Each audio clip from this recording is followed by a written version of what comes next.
Study IQ IAS, अब तैयारी हुई अफोर्डेबल। नमस्कार दोस्तों फाइनली 2024-25 का जो पूरा बजट है वो निर्मला सीतारमण जी ने पेश कर दिया है और इसी के बारे में हम डिटेल से चर्चा करेंगे, क्योंकि आपको याद होगा फरवरी में जो बजट आया था वो इंटरिम बजट था और क्योंकि लोकसभा का चुनाव होना था इसी की वजह से अब जाकर पूरा बजट यहां पर पेश किया गया है। खैर, इस बजट के बारे में हम बात करें उसके पहले आज क्या हुआ मैं आपको बताता हूं। बेसिकली क्या होता है, बजट पेश करने से पहले, क्योंकि 11 बजे बजट पेश करना होता है पार्लियामेंट में, उसके पहले अगर आप देखोगे लगभग 10 बजे के आसपास जो बजट की कॉपीज हैं, जो हार्ड कॉपीज हैं, उसको पार्लियामेंट पहुंचाया जाता है। उसके बाद एक प्रथा रही है, एक ट्रेडिशन रहा है हमेशा से कि जो फाइनेंस मिनिस्टर होते हैं वो प्रेसिडेंट से मिलने जाते हैं, क्योंकि प्रेसिडेंट आपको पता है हमारे देश के हेड हैं, हेड ऑफ स्टेट हैं। तो यहां पर क्या है कि उनसे मुलाकात करके उनको ब्रीफ करते हैं इस पूरे बजट के बारे में। उसी प्रकार से finance minister Nirmala Sitharaman ji president Draupadi Murmu से मिलने गई और यहां पर यह भी है कि द्रौपदी मुर्मू जी ने, पता ही आपको भारत में एक ट्रेडिशन है कि दही चीनी वो खिलाया जाता है कोई भी शुभ काम की शुरुआत करने से पहले। उसी प्रकार से प्रेसिडेंट मुर्मू जी ने फाइनेंस मिनिस्टर को कर्ड और शुगर जो है वो खिलाया। खैर, बजट पेश करने के पहले मैं आपको बता दूं, जो यूनियन कैबिनेट है उनको अप्रूव करना होता है बजट, तो यूनियन कैबिनेट ने भी अप्रूव कर दिया और फाइनली निर्मला सीतारमण जी पहुंच गई पार्लियामेंट। और जैसा कि आप देख सकते हैं यहां पर बजट को दिखाया जा रहा है। मतलब पहले तो क्या होता था, एक सूटकेस जैसा होता था, अब वो खत्म हो गया है, क्योंकि टैबलेट के माध्यम से डिजिटल फॉर्मेट में जो बजट है वो पेश किया जाता है निर्मला सीतारमण जी के द्वारा। तो चलिए इसकी पूरी शुरुआत करते हैं और मैं एक एक चीज आपको बताऊंगा। मतलब इस बजट वीडियो में आपका कुछ भी नहीं छूटने वाला है। एक एक इंपॉर्टेंट चीजें जो आपके लिए इंपॉर्टेंट है, आम नागरिक के लिए, आपके एग्जाम पर्सपेक्टिव से, वो सब कुछ कवर हो जाएगा। चलिए शुरुआत करते हैं, लेकिन उससे पहले मैं आप सबको बता दूं कि आप में से जो भी लोग यूपीएससी की 2025 की तैयारी कर रहे हैं तो हमारा जो प्रतिज्ञा बैच है उसको आप अवेल कर सकते हो। ये बैच 27 जुलाई से स्टार्ट हो रहा है। इसमें खास बात यह है कि अगर आप इसको ज्वाइन करते हैं और 2025 में आप सिर्फ प्रीलिम्स भी अगर क्रैक कर लेते हैं तो भी आपका पूरा फीस जो है वो रिफंड कर दिया जाता है और एक्स्ट्रा 1 साल की वैलिडिटी भी दी जाती है। तो ज्वाइन करने के लिए हमारे वेबसाइट ऐप पर जाइए या फिर कमेंट सेक्शन में लिंक है और आपको यूज करना है ये कोड अंकित लाइव, क्योंकि ये कोड इस्तेमाल करके स्टडी IQ के किसी भी कोर्स या फिर किसी भी बैच में आप मैक्सिमम जो डिस्काउंट है वो ले सकेंगे। और इसके अलावा अगर आप MCQs अटेम्प्ट करना चाहते हैं तो मेरे इंस्टा पेज पर जाइए, वहां पर स्टोरीज में जितने भी MCQs हैं उसको भी आप अटेम्प्ट कर सकते हैं। तो चलिए शुरुआत करते हैं और सबसे पहले तो मैं आपको यह बता दूं कि हमारे संविधान के अंदर बजट शब्द का इस्तेमाल कहीं पर भी नहीं किया गया है। बेसिकली जो शब्द इस्तेमाल किया गया है वो है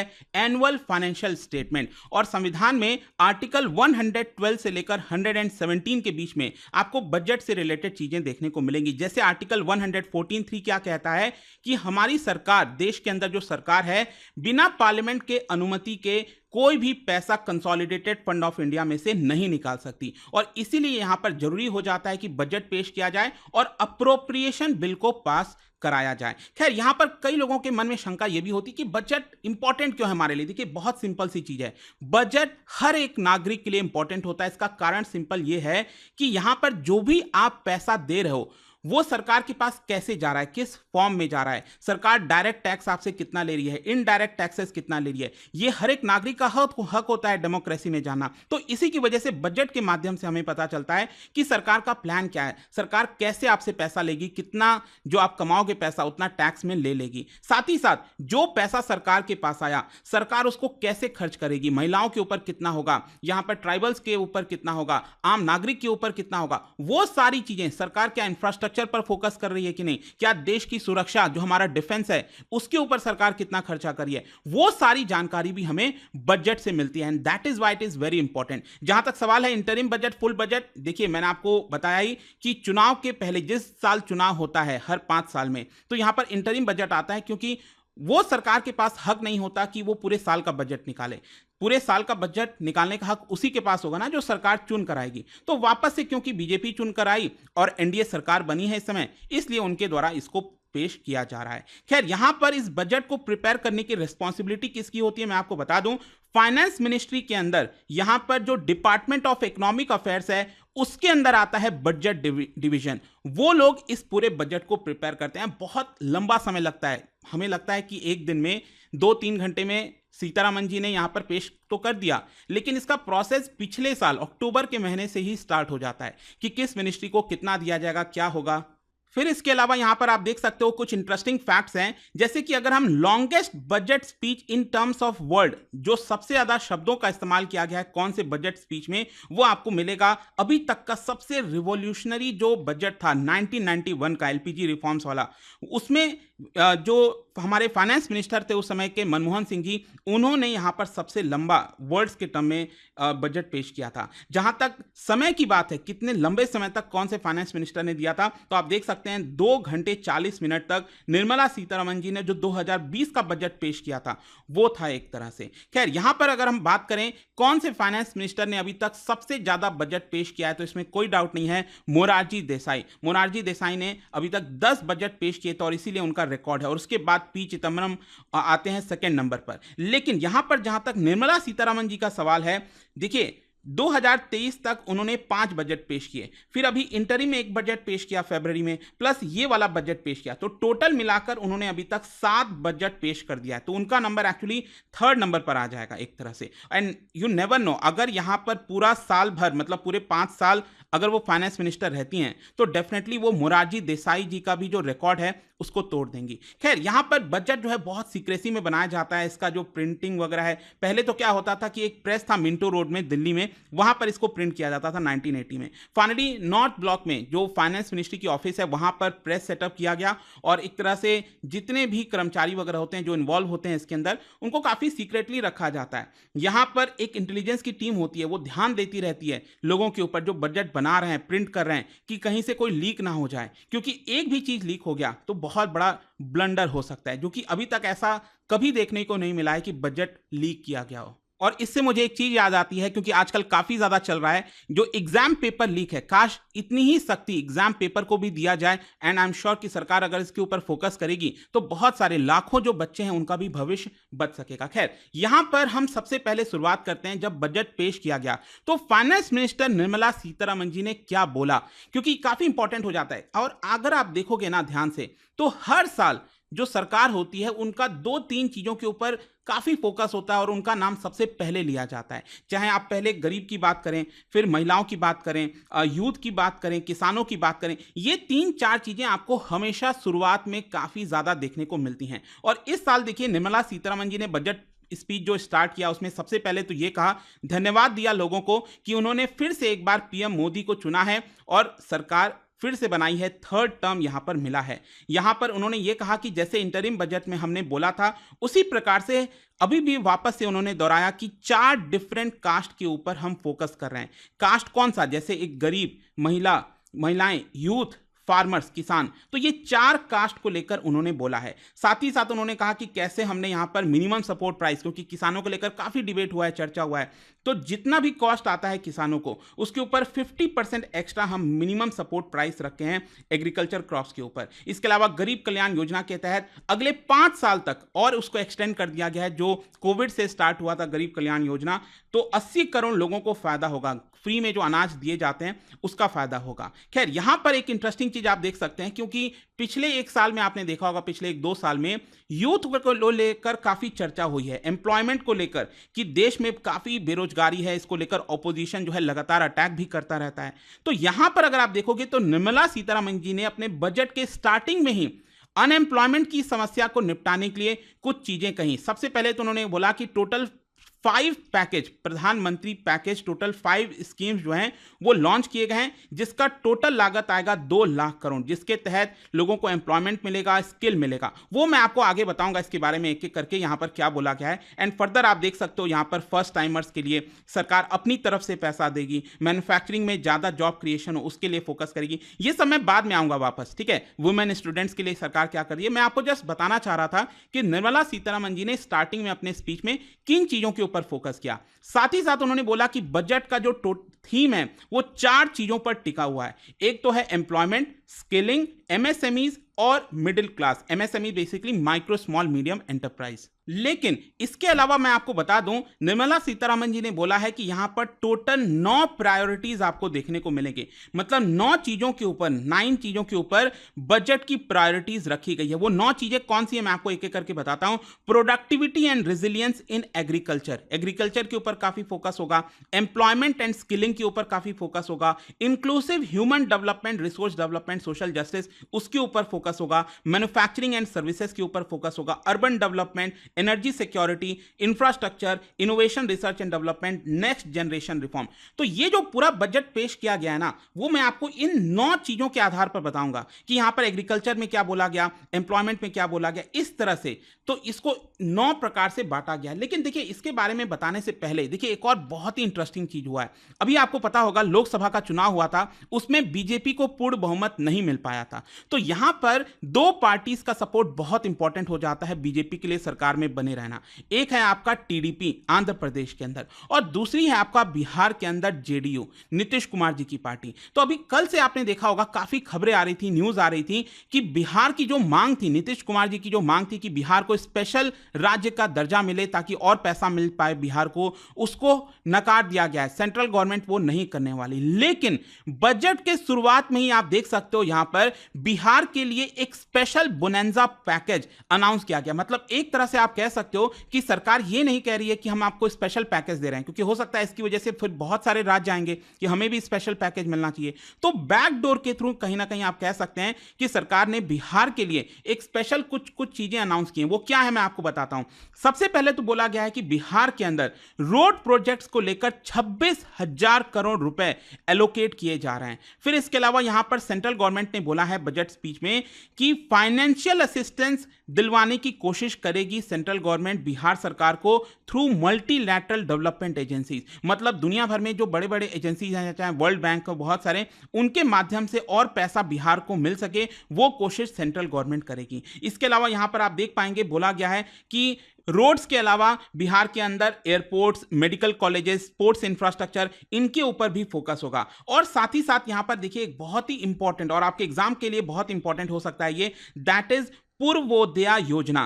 पूर्वोदया प्लान सरकार लॉन्च कर रही है, जिसके तहत ऑल राउंड डेवलपमेंट यहां पर बिहार में, झारखंड में, वेस्ट बंगाल, उड़ीसा और आंध्र प्रदेश में करेगी। मतलब ये 5 राज्य आपको ध्यान में रखना है जहां पर ये पूर्वोदया प्लान लाया जाएगा, जिसके तहत ऑल राउंड डेवलपमेंट सरकार करेगी, ऐसा बोला गया है इसके अंदर। फिर इसके अलावा मैंने आपको क्या बोला, आंध्र प्रदेश में जो टीडीपी है उनका भी सपोर्ट इंपॉर्टेंट हो जाता है। और देखिए टीडीपी को लेकर एक्चुअली क्या है ना कि आंध्र प्रदेश जब डिवाइड हुआ था, तेलंगाना नया राज्य बना था, तो सबसे बड़ी जो मांग थी आंध्र प्रदेश की वो ये थी कि उनका तो कैपिटल छिन जाएगा। अब कैपिटल क्या रहेगा, क्योंकि हैदराबाद तो चला गया तेलंगाना में, तो कैपिटल बनाने के लिए उनको बहुत बड़ा खर्चा आएगा। ये इसके लिए सेंट्रल गवर्नमेंट को मदद करनी चाहिए। तो यहां पर एक special financial support central government ने अनाउंस किया है कैपिटल सिटी बनाने के लिए आंध्र प्रदेश के अंदर। और इसमें आप देख सकते हैं कि इसी साल 15,000 करोड़ रुपए सेंट्रल गवर्नमेंट की तरफ से एलोकेट किए जाएंगे आंध्र प्रदेश में कैपिटल बनाने के लिए।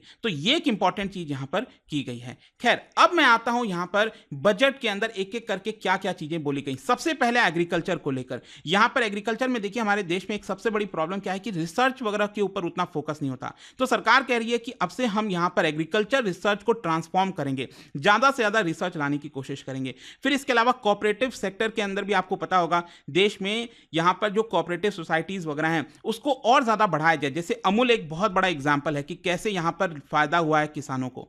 तो उसी के तर्ज पर नेशनल कोऑपरेशन पॉलिसी सरकार लेकर आएगी ताकि कोऑपरेटिव सेक्टर को बढ़ावा मिले। इसके अलावा यहां पर आपको पता है कि अभी भी हम बहुत सारा जो ऑयल है बाहर से मंगाते हैं, जो ऑयल सीड्स हैं, चाहे मस्टर्ड, ग्राउंडनट, सीसम, सोयाबीन, सनफ्लावर, तो उस पर हम आत्मनिर्भर बनेंगे, सरकार का कहना है। इसके अलावा आपको पता है कि अब जरूरी हो गया है क्लाइमेट चेंज की वजह से ऐसे क्रॉप को उगाया जाए ताकि वो क्लाइमेट रेसिस्टेंस हो। बहुत ज्यादा गर्मी पड़ गई तो उससे क्रॉप्स को नुकसान ना हो। तो यहां पर 109 new high yielding and climate resilient varieties of 32 field and horticulture crops ये फार्मर्स के लिए रिलीज किया जाएगा।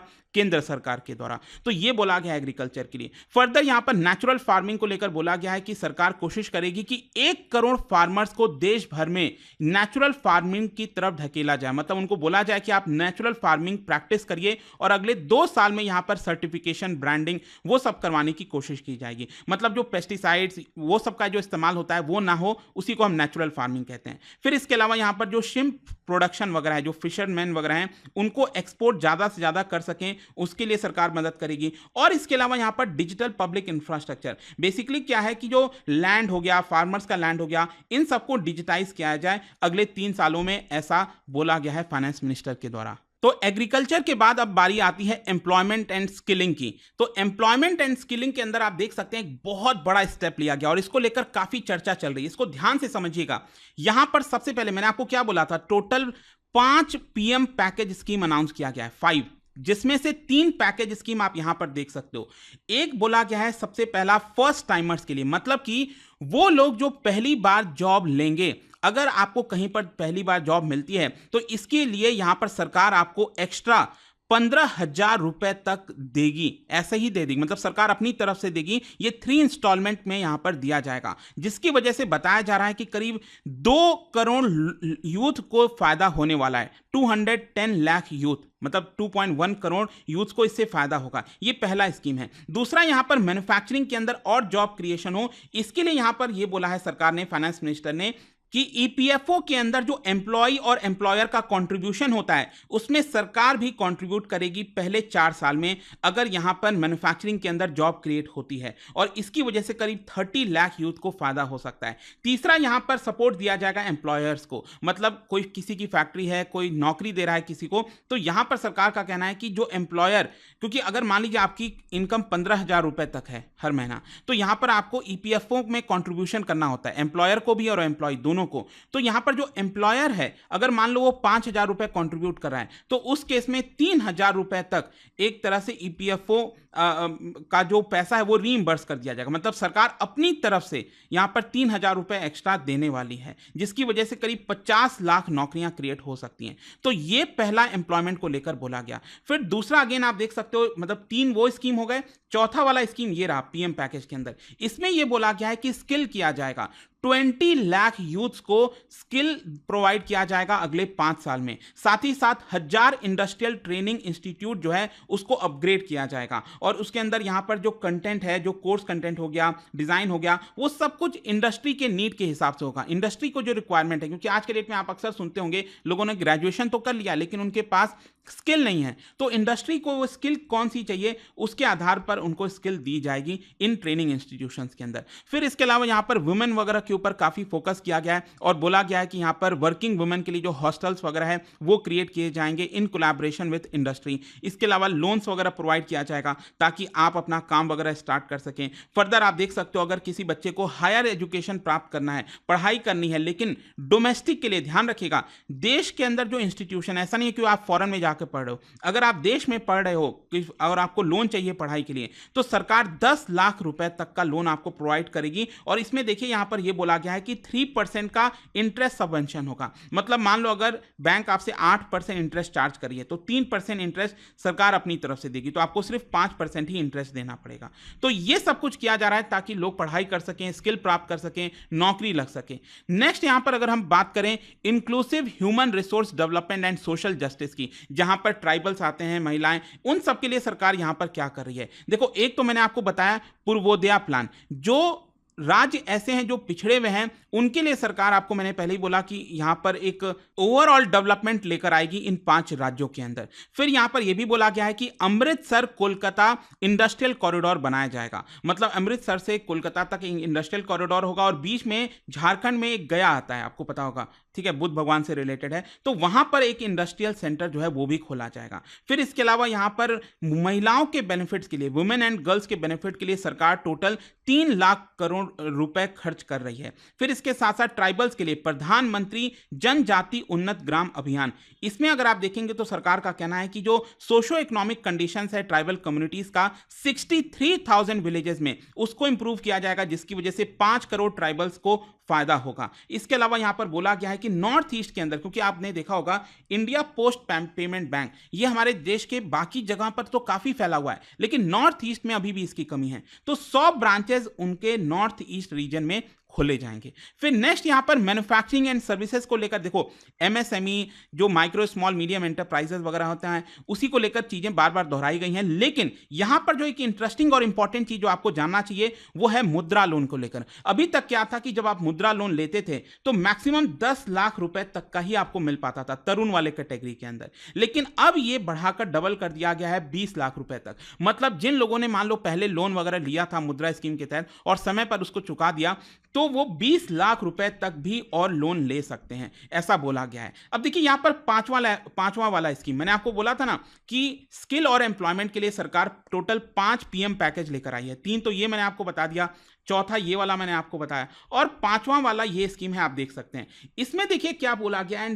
काफी ज्यादा उत्साह है इसको लेकर, वो ये है इंटर्नशिप अपॉर्चुनिटी। सरकार ये कह रही है कि देश के अंदर जो टॉप 500 कंपनीज हैं वहां पर आप इंटर्नशिप ले सकते हो और इसके लिए लगभग 5,000 रुपए महीना सरकार अपनी तरफ से देगी। साथ ही साथ 6,000 रुपए वन टाइम असिस्टेंस भी आपको दिया जाएगा। तो यह बोला गया है कि इंटर्नशिप की अपॉर्चुनिटीज टोटल 1 करोड़ यूथ को मिलेगी अगले 5 सालों में, ऐसा बताया गया है। तो ये टोटल 5 पैकेज स्कीम हो गया, आई होप आप समझ गए। फिर इसके अलावा यहां पर मैन्युफैक्चरिंग वगैरह को बढ़ावा देने के लिए 12 इंडस्ट्रियल पार्क जो हैं वो खोले जाएंगे under the national industrial corridor development programme के तहत। फिर इसके अलावा यहां पर रेंटल हाउसिंग वगैरह, जैसे वर्कर्स वगैरह हैं उनको काम करना है लेकिन वो बहुत ज्यादा पैसा रेंट में ही गवा देते हैं, तो उनके लिए डॉर्मेट्री टाइप जो अकोमोडेशन है इंडस्ट्रियल वर्कर्स के लिए पीपीपी मोड पर बनाया जाएगा। इसके अलावा यहां पर क्रिटिकल मिनरल्स, आपको पता है बहुत इंपॉर्टेंट है, मोबाइल वगैरह में कई जगहों पर आपने देखा होगा क्रिटिकल मिनरल्स की काफी चर्चा होती है कि उसके बिना काम हो ही नहीं सकता आज के डेट में। तो क्रिटिकल मिनरल मिशन जो है वो लॉन्च किया जा रहा है ताकि देश के अंदर प्रोडक्शन इसका बढ़ाया जा सके। फिर इसके अलावा यहां पर ट्रिब्यूनल, एपिलेट ट्रिब्यूनल, मान लो कोई इशू हो गया, प्रॉब्लम हो गया सरकार के साथ इंडस्ट्रीज के बीच में, तो यहां पर ट्रिब्यूनल्स वगैरह लाए जा रहे हैं ताकि और ज्यादा स्पीड अप हो सके। इंसॉल्वेंसी वगैरह करना है, कंपनी डूब गई या फिर जो भी है उसको जल्दी से निपटारा हो सके। नेक्स्ट अब हम आते हैं 5वें पिलर के ऊपर, दैट इज अर्बन डेवलपमेंट। ठीक है, अर्बन डेवलपमेंट के अगर अंदर हम बात करें तो क्या क्या चीजें आती हैं। ऑब्वियस सी बात है, जैसे घर हो गया, घर सबसे इंपॉर्टेंट होता है अर्बन एरियाज में क्योंकि जगह कम होती है।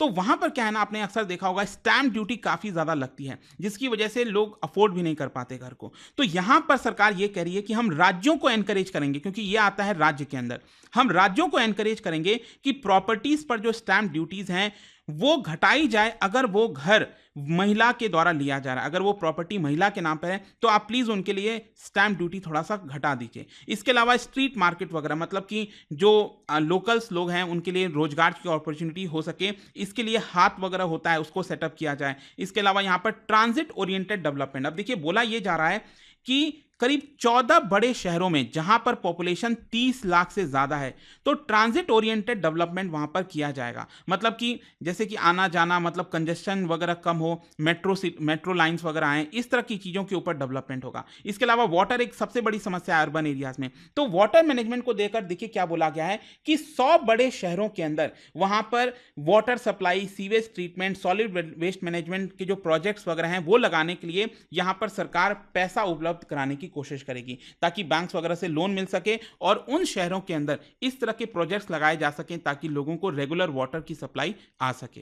फिर इसके अलावा गरीबों के लिए अर्बन एरियाज में रहने के लिए जो जगह है, हाउसिंग की नीड्स है, इसके लिए आपको पता होगा सरकार ने प्रधानमंत्री आवास योजना अर्बन ये स्टार्ट किया था। तो इसका जो सेकंड वाला वर्जन है इसके तहत सरकार कह रही है कि 1 करोड़ अर्बन पुअर और मिडिल क्लास फैमिलीज के लिए यहां पर हम घर प्रोवाइड करेंगे और इसके लिए 10 लाख करोड़ तक का इन्वेस्टमेंट किया जाएगा। इसके अलावा मान लो कोई रेंट वगैरह पर रह रहा है, उनके लिए ट्रांसपेरेंसी हो, रेंटल वगैरह जो चीजें होती हैं उसको और थोड़ा सा सरल बनाया जाएगा। नेक्स्ट हम पिलर पर आते हैं, that is energy security. Energy security को लेकर देखिए क्या बोला गया है, मतलब बिजली वगैरह जो प्रोवाइड की जाती हैं लोगों को, तो यहां पर देखिए क्या है कि बड़े बड़े न्यूक्लियर पावर प्लांट्स लगाने के बजाय सरकार अब ये कह रही है कि हम भारत स्मॉल रिएक्टर्स ये बनाएंगे। और देखिए पहली बार यहां पर ऐसा हो रहा है कि सरकार प्राइवेट सेक्टर को इसके अंदर इन्वॉल्व करी है, क्योंकि न्यूक्लियर पावर वगैरह में प्राइवेट सेक्टर को यूजुअली इन्वॉल्व नहीं किया जाता है। लेकिन सरकार कह रही है कि छोटे छोटे न्यूक्लियर प्लांट्स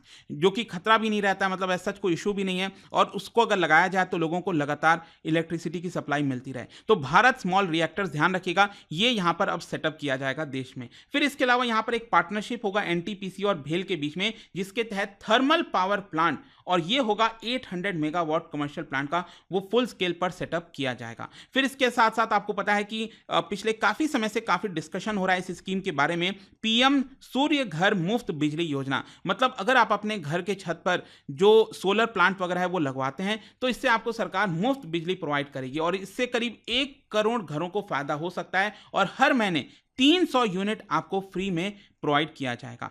नेक्स्ट यहां पर अगर हम इंफ्रास्ट्रक्चर की बात करें तो इंफ्रास्ट्रक्चर तो सबसे ज्यादा इंपॉर्टेंट है, और क्या है ना कि इंफ्रास्ट्रक्चर कितना होगा ये हमें देखना होता है कि आखिरकार सरकार कैपिटल एक्सपेंडिचर कितना कर रही है। तो देखिए क्या है ना कि इंटरिम बजट में जो फरवरी में बजट आया था उसी में सरकार ने कह दिया था हम 11.11 लाख करोड़ रुपए खर्च करेंगे, तो उसको बरकरार रखा गया है। मतलब 2024-25 ये जो करंट फाइनेंशियल ईयर चल रहा है इसमें सरकार 11.11 लाख करोड़ रुपए इंफ्रास्ट्रक्चर के ऊपर खर्च करना चाहती है, और ये अमाउंट कह सकते हैं आप लगभग 3.4% ऑफ जीडीपी। और एक अच्छी बात है, क्योंकि लेट मी टेल यू, जो कैपिटल एक्सपेंडिचर अगर आप देखोगे ना पहले तो काफी कम था। इनफैक्ट 5 साल पहले आप देखिए तो सरकार हार्डली 3.5 लाख करोड़ 3 लाख करोड़ इस तरह से खर्च करती थी। पिछले 5 साल में यह अमाउंट बढ़कर अब 11-12 लाख करोड़ हो गया है, जो कि एक अच्छी बात है। फिर इसके अलावा सरकार यह भी कह रही है कि राज्य जो हैं, जो स्टेट्स हैं हमारे देश के अंदर 28 स्टेट्स, वहां पर ज्यादा से ज्यादा और इंफ्रास्ट्रक्चर बने, उनको 1.5 लाख करोड़ रुपए long term interest free loan दिया जाएगा। लॉन्ग टर्म मतलब आप समझ रहे हो ना, राज्यों के लिए लॉन्ग टर्म होता है 40 साल 50 साल, तो इतने लंबे लंबे वाले जो लोन है वो राज्यों को दिए जाएंगे इंटरेस्ट फ्री। फिर इसके अलावा यहां पर प्रधानमंत्री ग्राम सड़क योजना, ये अटल बिहारी वाजपेयी जी के समय से चल रहा है, रूरल एरियाज के अंदर रोड की कनेक्टिविटी हो सके, इसको देखते हुए फेज 4 इसका लाया जा रहा है, जिसके तहत आप देख सकते हैं जो ऑल वेदर कनेक्टिविटी है वो आपका आएगा करीब 25,000 रूरल हैबिटेशन में, तो ये आपका लाया जा रहा है। नेक्स्ट यहां पर अगर हम बात करें इरिगेशन एंड फ्लड मिटिगेशन की, देखो अगेन बहुत इंपॉर्टेंट हो जाता है, क्योंकि बेसिकली अगर आप देखोगे अभी रिसेंटली मैंने वीडियो बनाया था और देखिए देश का बहुत ज्यादा ध्यान भी नहीं गया, आसाम के अंदर काफी बड़ा अभी फ्लड आया था लेकिन बहुत लोग फोकस नहीं कर पाए।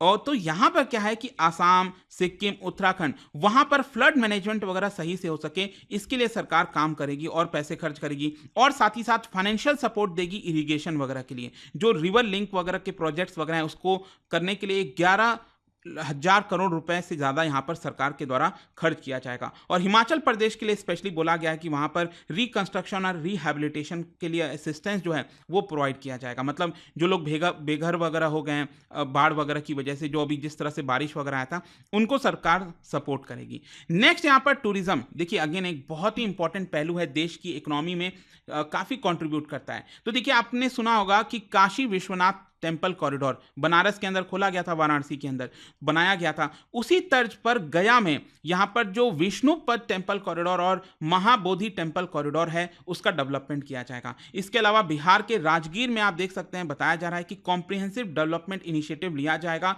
ताकि जो भी श्रद्धालु वहां पर आते हैं उनके लिए और सहूलियत हो सके। इसके अलावा बिहार में ही आप देख सकते हैं नालंदा में फर्दर डेवलपमेंट होगा। रिसेंटली आपको याद होगा नालंदा यूनिवर्सिटी का ओपन किया गया था, तो वहां पर और टूरिस्ट आ सकें इसके लिए कोशिश करेगी सरकार। और साथ ही साथ उड़ीसा के लिए स्पेशली बोला गया है कि वहां पर scenic beauty, temple, monuments, craftsman, उन सबको भी बढ़ावा दिया जाएगा कि और ज्यादा टूरिज्म उड़ीसा के अंदर बढ़ सके। और ध्यान रखिएगा इस बार उड़ीसा में बीजेपी की सरकार बनी है, नवीन पटनायक जी की जो कई मतलब काफी समय से जो सरकार थी वो हट गई है। फिर नेक्स्ट यहां पर इनोवेशन, रिसर्च और डेवलपमेंट के लिए कहा गया है। मतलब देखिए बोलने के लिए तो सरकार हर साल बजट के अंदर ये चीजें ले आती हैं कि इनोवेशन करेंगे, रिसर्च एंड डेवलपमेंट पर ज्यादा फोकस करेंगे, लेकिन भारत में आपको उतना बढ़ चढ़कर ये देखने को नहीं मिल रहा है। लेकिन स्टिल यहां पर सरकार कह रही है कि हम अनुसंधान नेशनल रिसर्च फंड जो है वो क्रिएट कर रहे हैं ताकि जो बेसिक रिसर्च, प्रोटोटाइप डेवलपमेंट हो गया उसको हम स्टार्ट कर सकें। इसके अलावा private sector driven research and innovation को फर्दर पुश किया जाएगा और इसके लिए करीब 1 लाख करोड़ रुपए तक खर्च किए जाएंगे। साथ ही साथ स्पेस इकोनॉमी एक बहुत इंपॉर्टेंट पहलू हो गया है। इसके लिए यहाँ पर वेंचर कैपिटल फंड जो है करीब 1000 करोड़ का सेटअप किया जाएगा ताकि स्पेस इकोनॉमी को एक पुश मिल सके। नेक्स्ट यहाँ पर आखिरी जो है वो है आपका next generation reform. Next generation reform कहने का मतलब है कि सरकार एक ऐसा रिफॉर्म लाने वाली है जिससे रूरल और अर्बन एरियाज के जो लैंड है उसमें एक बड़ा बदलाव हो सकता है। और बेसिकली क्या हमारे देश में अभी आप देखोगे तो जो लैंड रिकॉर्ड्स हैं वो सही से देखने को नहीं मिलते हैं। अगर आपको पता करना है ना आपके घर का जमीन का कहां पर रिकॉर्ड रखा है तो बहुत बड़ी से बड़ी फाइलें पलटनी पड़ती हैं, तब जाकर चीजें पता चल पाती हैं, बहुत मुश्किल होता है। तो उसको डिजिटाइज करने के लिए आप देख सकते हो यहां पर unique land parcel identification number या फिर भू आधार सभी लैंड के लिए लाया जा रहा है रूरल एरियाज में। और उसी तर्ज पर यहां पर डिजिटाइजेशन ऑफ जो मैप्स है अर्बन एरियाज में, लैंड रिकॉर्ड्स वगैरह अर्बन एरियाज में जीआईएस मैपिंग वगैरह के तहत किया जाएगा।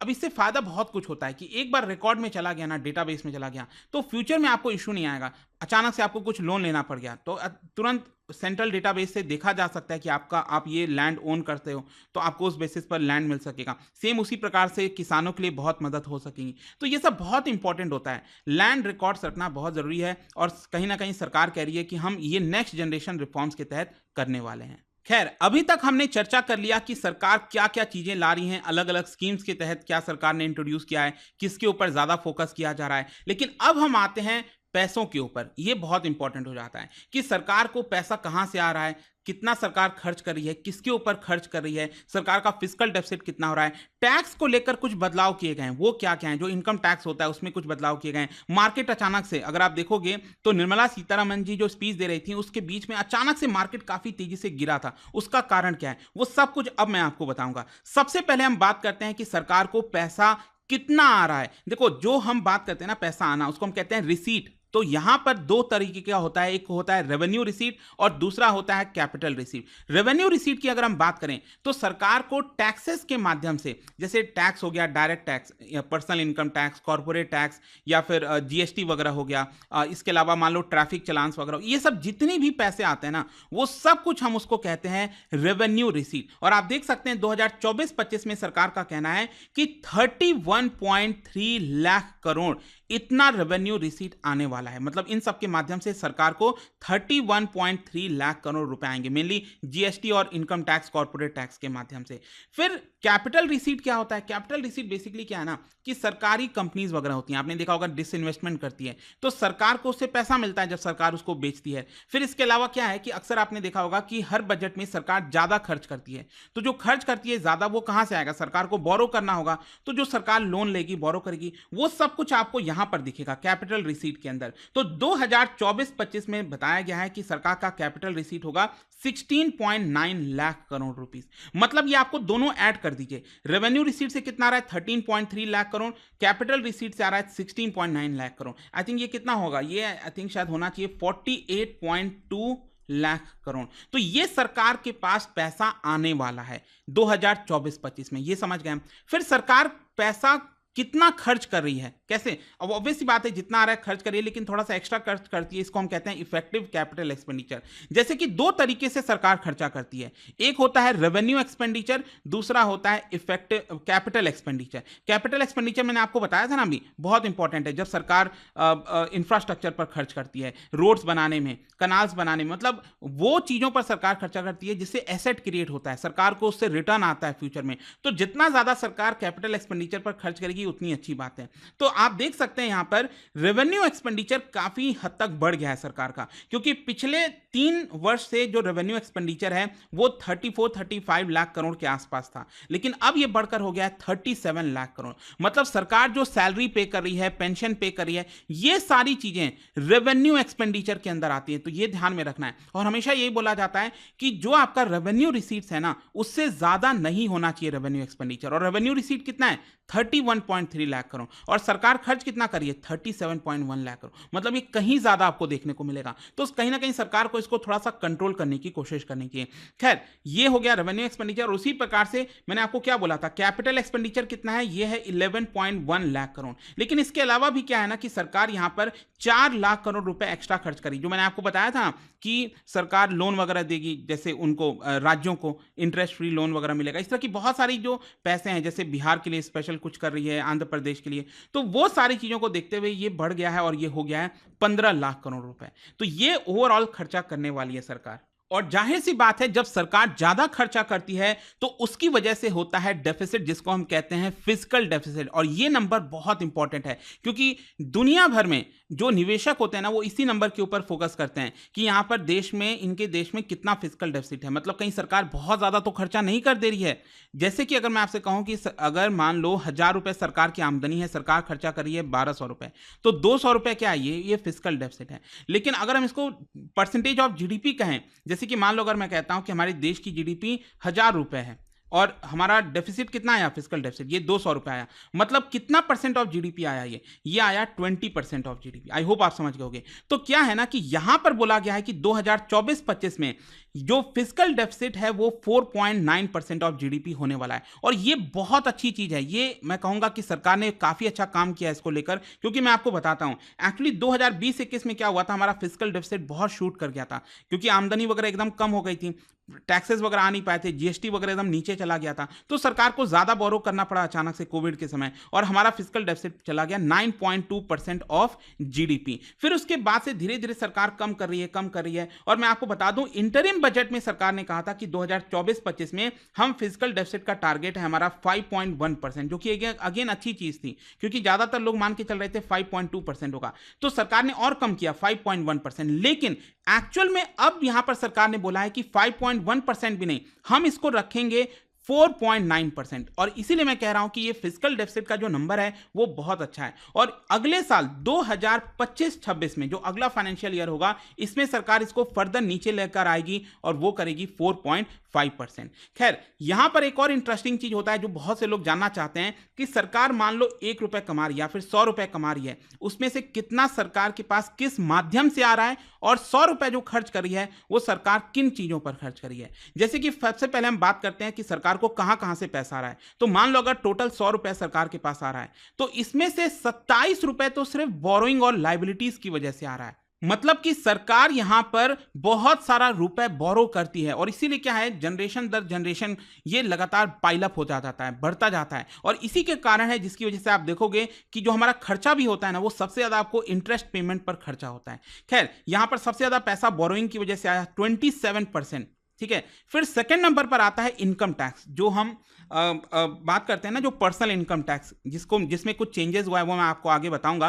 तो इनकम टैक्स के माध्यम से करीब 19 रुपए आता है, 19% आता है। फिर थर्ड नंबर पर है आपका जीएसटी और बाकी के टैक्सेस, करीब 18%। और 17% पैसा आता है कॉर्पोरेशन टैक्स, मतलब कंपनीज वगैरह जो टैक्स पे करती हैं वहां से ये आता है। और फिर बाकी के भी नंबर्स आप देख सकते हो, जैसे नॉन टैक्स रिसीट हो गया, जैसे कि यहां पर यूनियन एक्साइज ड्यूटीज हो गया, कस्टम ड्यूटी हो गया, इन सबसे सरकार को बाकी के पैसे आते हैं। लेकिन सरकार अगर 100 रुपए खर्च कर रही है तो कहां पर खर्च कर रही है। देखो, एक तो क्या है ना कि सबसे बड़ा हिस्सा सरकार का कहां जाएगा पैसे का, ऑब्वियस सी बात है राज्यों को, क्योंकि राज्यों के पास पैसा आएगा तभी तो राज्य भी खर्च कर पाएंगे। तो जितना भी 100 रुपए है, मान लो इसमें से 21 रुपए तो राज्यों के पास चला जाता है, जाहिर सी बात है, क्योंकि वो टैक्स डिवोल्यूशन होता है ना, हम सबको पता है। फिर इसके अलावा दूसरे नंबर पर है इंटरेस्ट पेमेंट। सोच के देखिए, सरकार 100 रुपए इस साल खर्च कर रही है, तो उसमें से 19 रुपए सिर्फ इंटरेस्ट देने में ही चला जाएगा। मतलब इतने वर्षों से सरकारों ने, जो इतनी सारी सरकारें आई हमारे देश के अंदर, वो बोरो करती गई, तो उसके ऊपर हर साल हमारा इंटरेस्ट बढ़ता जाता है, देना पड़ता है, तो उतना सारा पैसा इधर चला गया।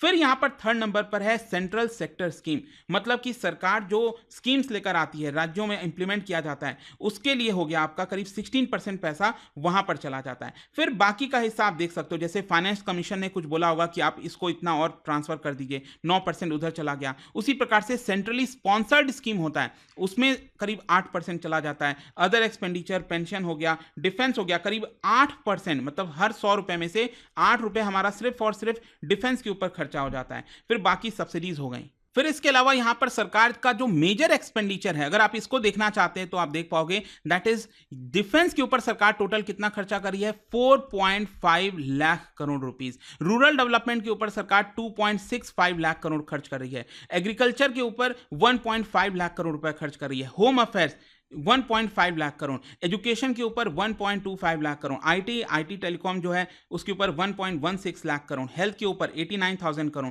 एनर्जी 68,000 करोड़। ये कुछ मेजर एक्सपेंडिचर है, वो आप देख पाएंगे। फिर इसके अलावा करंट अकाउंट डेफिसिट का सरकार ने नंबर दिया, ये कम हो गया है, मतलब अच्छी बात है, क्योंकि जो हम ट्रेड करते हैं, जाहिर सी बात है हम ज़्यादा इंपोर्ट कराते हैं, जैसे ऑयल हो गया, क्रूड ऑयल वगैरह हो गया, उसकी वजह से हमारा करंट अकाउंट डेफिसिट होता है। खैर ये सब हम चर्चा करते रहते हैं। और जीडीपी का भी जहां तक सवाल है, कल मैंने जो इकोनॉमिक सर्वे आया था उसमें बताया भी था कि इस साल हमारी देश की जो जीडीपी है, मतलब पिछला जो फाइनेंशियल ईयर गया है 2023-24 का, देश की जीडीपी रही 8.2%, और इस साल 2024-25 में जो हमारी देश की जीडीपी रहने का अनुमान है वो होगा लगभग 6.5% से लेकर 7% के बीच में, ऐसा यहां पर बताया जा रहा है। तो अब देखें क्या होता है। खैर लास्ट में अब मैं आपको बताता हूं टैक्सेस को लेकर क्या बोला गया है।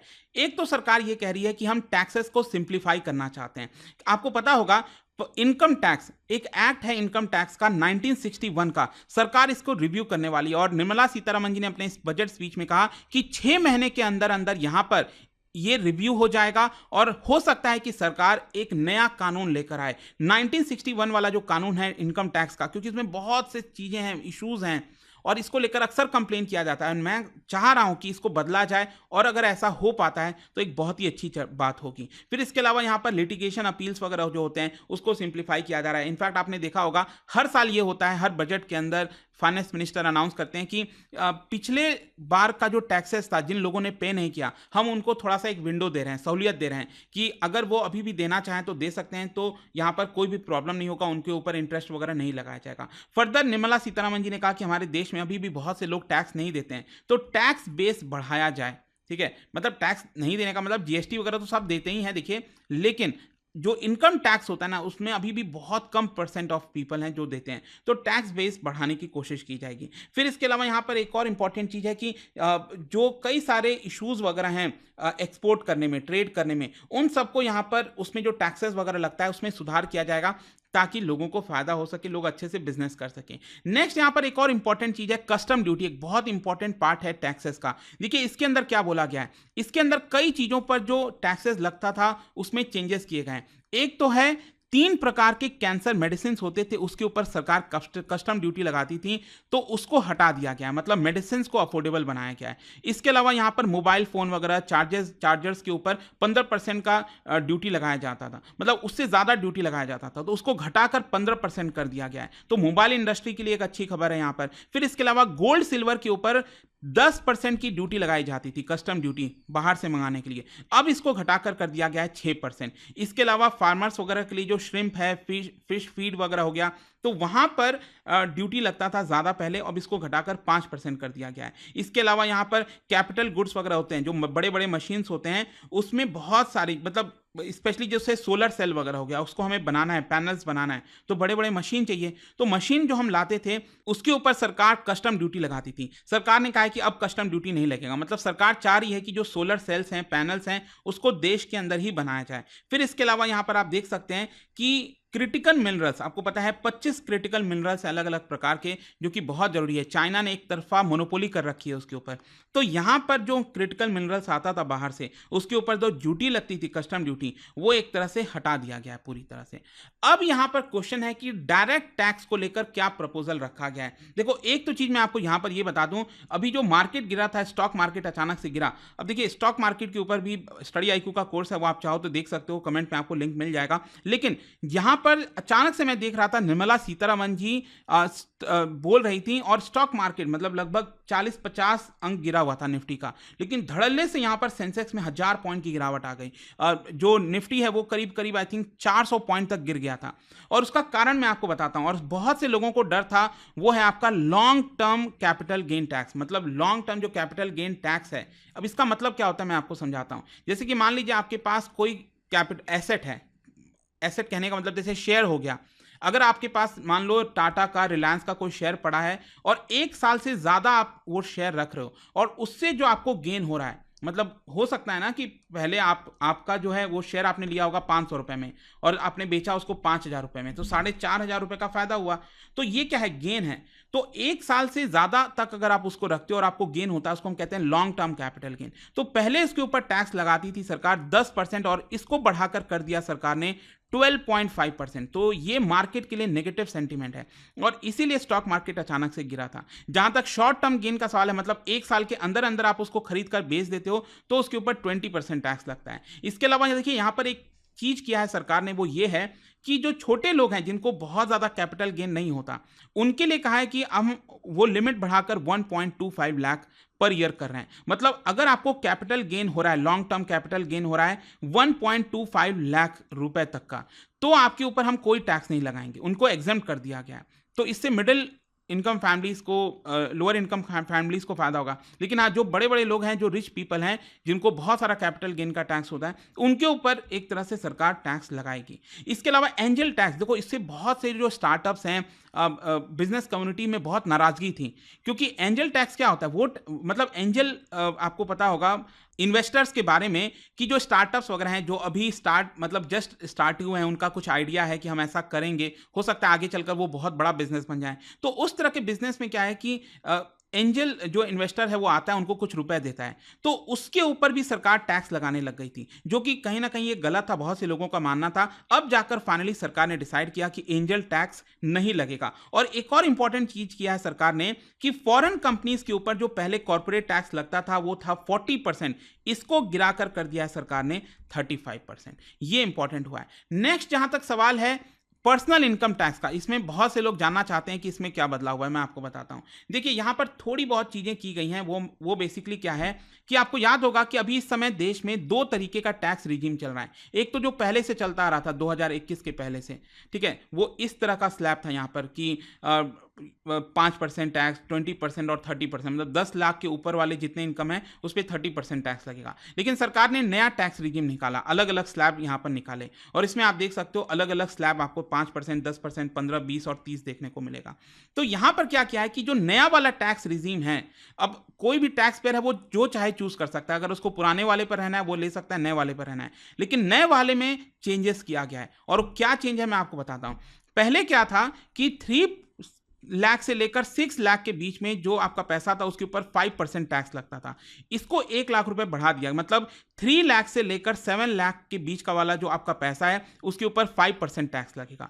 पहले क्या होता था, 6 लाख से 9 लाख के बीच वाला जो पैसा है उसके ऊपर 10% टैक्स लगता था। तो अब यहां पर बोला गया है कि 7 लाख से 10 लाख रुपए वाला पैसा है उसके ऊपर 10% टैक्स लगेगा। और पहले क्या होता था, 9 लाख से 12 लाख रुपए वाला जो पैसा है उस पर 15% टैक्स लगता था। तो अब 10 लाख से 12 लाख रुपए वाले पर 15% टैक्स लगेगा। और फिर उसके ऊपर अगर आपका इनकम है 12 से 15 लाख के बीच वाला है तो उसको 20% का टैक्स देना होगा इस वाले पैसे पर। और जिनका 15 लाख से भी ऊपर का इनकम है तो उसके ऊपर जो आपकी कमाई होती है उसके ऊपर 30% टैक्स लगेगा। अब देखिए, जब भी मैं यहां पर इनकम टैक्स की बात करता हूं ना, बहुत से लोग कंफ्यूज भी हो जाते हैं। जैसे कि अगर मान लो मैं कहता हूं कि आपकी इनकम 5 लाख रुपए है, तो कई लोगों को लगेगा कि देखो 3 लाख से 7 लाख के बीच में 5% टैक्स पे करना पड़ा है तो आपको ऊपर टैक्स लगेगा। नहीं, ऐसा नहीं है। मैं आपको बता दूं, नए वाले रिजीम के तहत यहां पर अगर आपकी इनकम 7 लाख रुपए तक है, 7 लाख रुपीज तक है, तो आपको कोई भी टैक्स पे नहीं करना है। इसके अलावा एक्स्ट्रा यहां पर सरकार क्या करती है, स्टैंडर्ड डिडक्शन देती है। जैसे कि अभी क्या हुआ है कि सरकार ने स्टैंडर्ड डिडक्शन को 50%, 50,000 रुपए से बढ़ाकर 75,000 रुपीज कर दिया। मतलब आप एक सैलरीड एम्प्लॉय हो और मान लीजिए आपकी इनकम है, मैं कहता हूं 7.75 लाख, ठीक है, सालाना इनकम है, तो आपके ऊपर कोई भी टैक्स नहीं लगेगा। जी हां, आपके ऊपर कोई भी टैक्स नहीं लगेगा। लेकिन मान लो अगर मैं कहता हूं कि आपकी इनकम 10 लाख रुपए है, तो क्या 10 लाख है तो इसका मतलब क्या पूरा 10% आपको देना पड़ेगा, 1 लाख रुपए टैक्स देना पड़ेगा? ऐसा नहीं होता है। यहां पर 10 लाख में क्या है कि 0 से 3 लाख वाला जो पैसा है उसके ऊपर कोई पैसा नहीं है आपका। जो 3 से 7 लाख वाला पैसा है, मतलब इस 10 लाख रुपए में से जो 4 लाख रुपए है उसके ऊपर 5% देना होगा, और ये 7 लाख से 10 लाख के बीच का मतलब 3 लाख रुपए के ऊपर आपको 10% टैक्स देना होगा। इस तरह से ये पूरा टैक्स सिस्टम चलता है। तो वो जस्ट मैं आपको क्लैरिफाई करना चाहता था। तो आई होप दोस्तों अब आपको समझ में आ गया होगा कि यहां पर इस पूरे बजट में क्या क्या इंपॉर्टेंट चीजें थी। जो भी इंपॉर्टेंट आपके एग्जाम पर्सपेक्टिव से या फिर आप सबको जानने के लिए इंपॉर्टेंट था वो मैंने कोशिश किया कि आपको अच्छे से बता सकूं। कैसा था आप मुझे बताइएगा कमेंट सेक्शन में। और जाने से पहले एक इंटरेस्टिंग क्वेश्चन जो हमेशा मैं आपको देता हूं, क्या आप बता सकते हो, इकोनॉमी से रिलेटेड क्वेश्चन है कि अगर एक्चुअल अनएम्प्लॉयमेंट रेट हमारे देश के अंदर नेचुरल रेट ऑफ एम्प्लॉयमेंट से भी नीचे है तो उस केस में क्या होगा? ये आपको बताना है इन 4 ऑप्शन में से। और इसका राइट आंसर आप सबको पता है, मेरे इंस्टाग्राम पर तो मिलेगा ही, वहां पर अगर आप नहीं हो कोई बात नहीं, टेलीग्राम से ले सकते हैं इसका सही उत्तर। मैं कई सारे जो MCQs हैं वो यहाँ पर स्टोरीज में डालता रहता हूँ। अगर आपको PDF ये तो टेलीग्राम पर आइए, अलग अलग सोशल मीडिया पर आप जुड़ पाओगे। और जैसा मैंने आपको बताया, अगर आप UPSC की तैयारी कर रहे हैं, स्पेशली हमारा प्रतिज्ञा बैच लेना चाहते हैं, you can use this code Ankit live to get maximum discount. And I hope कि वीडियो आपको पसंद आया होगा। मिलता हूं आपसे next time. Till then, thank you very much, see you soon. दोस्तों, क्या आप स्टॉक मार्केट में इन्वेस्ट करना चाहते हैं लेकिन आपके पास सही गाइडेंस नहीं है? तो स्टडी IQ लाया है एक ऐसा कोर्स जहां पर बेसिक से लेकर एडवांस तक की पूरी पढ़ाई हमारे सेबी रजिस्टर्ड एक्सपर्ट के द्वारा कराई जाएगी, ताकि सही तरीके से आप स्टॉक मार्केट में इन्वेस्ट कर सकें। ज्वाइन करने के लिए इसका जो लिंक है वो कमेंट में दिया हुआ है, वहां पर जाकर आपको यूज करना है ये कोड अंकित लाइव, ताकि आप मैक्सिमम डिस्काउंट इस पूरे कोर्स पे ले सकें। स्टडी IQ IAS, अब तैयारी हुई अफोर्डेबल।